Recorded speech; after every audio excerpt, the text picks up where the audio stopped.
Sesaat lagi Anda akan menyaksikan Islam itu Indah yang didukung oleh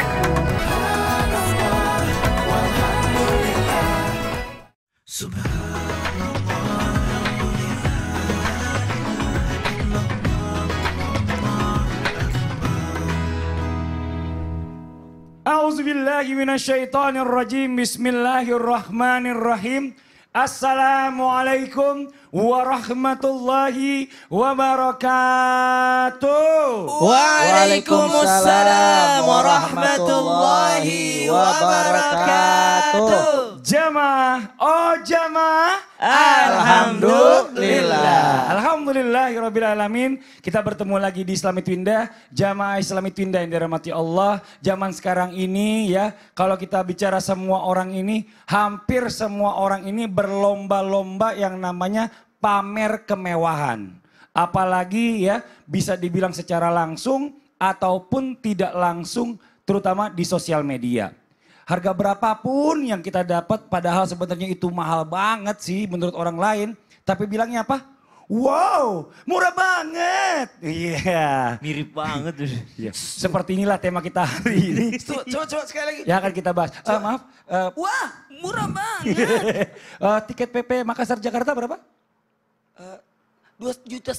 Wow, murah banget. Hari ini kita bahas tema itu, Masya Allah luar biasa ya jamaah Islam itu yang ada di rumah. Sebelumnya kita akan melihat sebuah video tayangan dulu nih.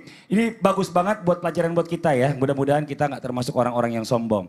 Ini kita ada tayangan yang berikut ini. Apa yang dilakukan Indra Kents dan Doni Salmanan tentu menjadi impian banyak orang. Pada usia muda mereka sudah kaya raya. Di sela memamerkan kekayaannya, mereka tak jarang mempromosikan sejumlah produk investasi melalui sebuah aplikasi trading. Belakangan polisi mengungkap ternyata investasi yang ditawarkan hanyalah penipuan. Dan pamer kekayaan merupakan modus untuk membuat orang tergiur.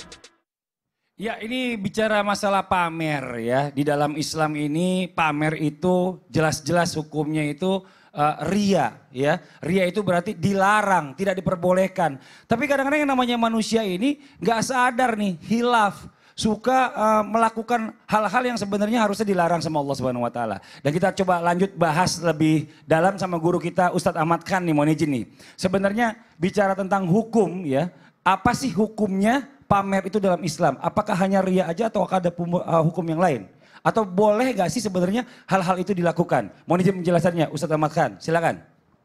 Fadhol. Bismillah, walhamdulillah, wassalatu wassalamu ala rasulillah, Sayyiduna Muhammad ibn Abdillah wa ala alihi wa sahbihi wa manasarahu wa walah wa ba'du. Kita mesti memahami terlebih dahulu, di dalam Islam itu ada 3 hal yang beda-beda tipis.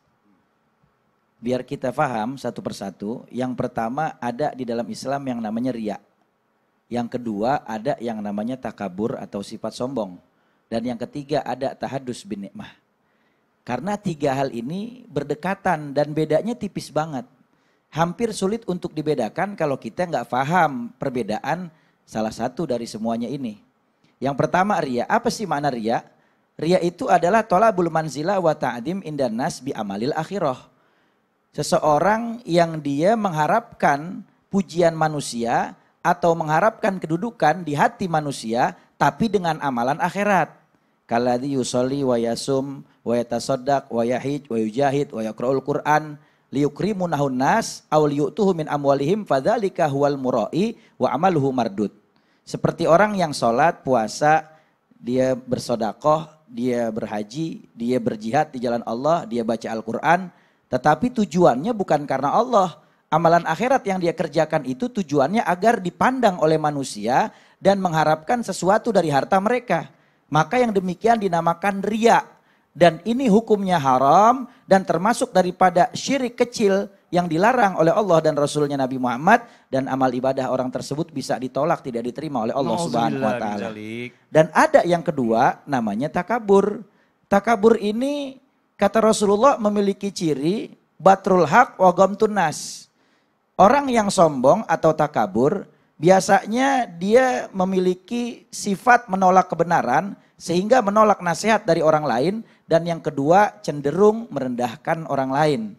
Jadi kalau seandainya seseorang itu dia pamernya bukan urusan akhirat, bukan urusan ibadah, maka tidak masuk kategori riya, tapi masuknya kategori sombong. Misalnya dia memamerkan hartanya, kekayaannya, jabatannya, ketampanannya, kecantikannya, popularitasnya, maka ini tidak ada kaitannya dengan amalan akhirat, maka masuknya kategori sombong. Dan orang yang sombong, kata Nabi, la yadkhulul jannah man kana fi qalbihi mithqala dzarratin min kibrin, haram masuk surga seseorang yang di hatinya terdapat sebutir biji sawi daripada sifat sombong. Dan yang ketiga terakhir, ada yang namanya di dalam Islam itu tahadus bin nikmah, menceritakan kenikmatan yang Allah berikan kepadanya sebagai bentuk rasa syukur kepada Allah yang dia gunakan untuk ibadah dan kebaikan. Allah katakan dalam Al-Quran, wa amma bi ni'mati rabbika fahadits, dan dari setiap kenikmatan yang Allah berikan kepada kamu, maka ceritakan dan sampaikan, bagilah kepada yang lain. Jadi di saat seseorang dapat nikmat, misal dia beli mobil baru, lalu dia pakai buat ke masjid, hadir majelis taklim, keliling kampungnya, berbagi kebaikan dengan yang lain, menceritakan kepada yang lain bahwa dia dapat nikmat dari Allah, tapi tidak ada niat ria ataupun pamer sedikit pun, maka ini adalah tahadusan bin nikmah, dan ini dianjurkan di dalam syariat oleh Allah Subhanahu wa taala. Beda, orang kadang-kadang mandangnya suka salah paham. Ada orang keliling pakai mobil baru, hadir pengajian, orang yang hatinya kotor dia akan melihat sesuatu yang kotor. Dia berkata, emang dasar orang sombong. Padahal yang dia beli itu, dia bersyukur atas nikmat Allah dan tujuannya untuk tahadus bin nikmah. Maka di antara tiga ini, yang mana kita? Masya Allah, mudah-mudahan yang ketiga. Makanya saya kalau misalnya seandainya saya beli mobil baru, saya pasti akan ajak Ustadz Maulana. Ustadz ikut yuk naik mobil baru saya. Seandainya. Berarti selama ini kan belum ada. Kalau ikut sama Mas Fadli itu pertanda supaya terhindar dari sombong dan riya ya. Kan juga belum ada mobil barunya. Makanya doain dong Ustadz biar saya punya mobil baru lagi. Amin, Kita kabul. lanjut ya. Masya Allah. Ya, ini Ustadz Maulana. Allah ini memberikan rezeki ke kita ini bukan untuk pamer, itu udah jelas ya. Tapi kalau kita lihat orang yang punya sikap pamer ini, sebenarnya tanpa tidak sadar ini langsung diikuti oleh, ya mohon maaf sebelumnya gitu ya. Ini ada semacam apa ya, ada dampak negatif gitu loh. Dan dia gak sadar itu kalau dia tuh suka akhirnya merendahkan orang lain. Nauzubillah min zalik. Nah kita pengen tanya juga dampak negatif yang jelas-jelas kita bisa lihat atau bisa kita bisa rasakan apa sih Ustadz, mau izin penjelasannya? Iya, makasih banyak. Izin Ustaz Ahmad kan, Ustaz Syam kan? Ustaz Syam. Ahmad Fadli kan? Iya, Maulana kan? Sekeluarga kita. Bismillahirrahmanirrahim. Assalamualaikum warahmatullahi wabarakatuh. Waalaikumsalam warahmatullahi wabarakatuh. Jamaah. Iye. Oh jamaah. Iye. Alhamdulillah. Bismillahirrahmanirrahim. Tanpa menggurui, hanya mengingatkan dan menyampaikan, mudah-mudahan kita terhindar dari hal-hal yang negatif, sifat-sifat buruk. Dan terima kasih banyak tadi Ustadz Ahmad kan sudah membawakan luar biasa perbedaan sesuatu yang berkaitan dengan ibadah, berkaitan dengan al-dunia, dan yang berkaitan dengan bentuk kesyukuran. Makasih banyak. Sehingga kita bisa mengarahkan bahwa sebenarnya ketika orang pamer, dan ada kategori tanda kutip yang tadi disebutkan oleh Mas Fadli, merendahkan orang lain, maka akibatnya apa? Ada bentuk membanggakan diri, meremehkan, ataupun merendahkan, ataupun menonjolkan. Kata lainnya adalah cari-cari muka. Hati-hati, ketika ada timbul cari muka, sehingga terikutlah hawa nafsu. Sehingga inilah berakibat, nauzubillah summa nauzubillah, disebut kerugian yakni riya. Hati-hati ya, kalau ibadah itu sudah ada riyanya, nanti tidak ada pahalanya. Tidak ada pahalanya. Dia sholat bukan karena Allah, tapi karena mau dilihat. Nanti dari kemudian minta pahalanya, ternyata pahalanya tidak ada. Kata Allah, kau sholat bukan karena saya, engkau carilah pahala kepada orang yang kau berharap untuk dilihat. Hati-hati. Nauzubillah summa nauzubillah. Dan ingat, tempat kesombongan itu berada pada kecantikan, ketampanan, kecantikan, ketampanan, kekayaan, ilmu, dan jabatan. 4 inilah yang membahayakan. Bisa jadi tempatnya kesombongan. Apalagi yakni kecantikan, kekayaan, ilmu, jabatan. Kan orang biasanya gitu. Ya Allah, orang yang naik mobil, dia yang mabuk. Orang makan sambal, dia yang kepedesan. Ini hati-hati. Orang yang nulis, dia yang julid. Cukuplah seorang itu dikatakan berbuat jahat jikalau ia menghina saudaranya. Kalau menghina tulisan enggak kan? Enggak ya? Memperbaikilah. Jamaah. Yeay. Oh jamaah. Yeay. Jadi kesombongan itu jadi sesuatu yang merendahkan orang jadi sombong. Dan ingat, tidak akan mencium baunya surga. Nauzubillah. Jangankan masuk surga, kerugiannya. Tidak, jangankan masuk surga, mencium baunya surga. Yang dicium 500 tahun perjalanan, tidak akan dicium. Nauzubillah min zalik. Mampet itu hidungnya dia, nauzubillah. Ini berarti dibikin mampet hidungnya kan? Gak kecium ya. Artinya saking jauh. Saking jauhnya bakalan masuk surga. Bukan mampet. Ya. Padahal ada surga di depan. Bukan begitu maksudnya. Kalau teman salah diperbaiki, jangan dimarahin. Oh iya betul. Itu zolim itu namanya. Kita lanjut lagi. Terima kasih banyak Ustaz Maulana atas penjelasannya. Jazakallah khairan kasiran. Nah sekarang kita lanjut lagi buat jamaah Islam itu dengan di rumah ya. Banyak gak sih jamaah mungkin di rumah merasakan. Sebagian orang pasti pernah merasakan ini. Berandai-andai ingin kaya ya. Karena tujuannya itu agar ya gak dianggap rendah atau gak diremehkan sama orang. Pernah gak merasa seperti itu? Kalau mungkin seperti itu bagaimana? Tapi kalau seandainya ya dia itu benar-benar tiba-tiba pengen kaya itu karena pengen pamer. Karena zaman sekarang itu banyak sosial media. Ini buat ibu ya, sekian dari kita. Oh sebelahnya kamera. Wah, nah ini bagaimana nih? Apakah Allah akan membatalkan atau bahkan menghapus semua pahala amal solehnya? Terutama yang nyebar-nyebar duit. Menurut penjelasannya Ustaz Syam. Tafadhol. Baik, Habib guruku Ustaz Ahmad, Ustaz Maulana, Mas Fadli, serta guru-guru kami bahkan Allah Subhanahu wa taala.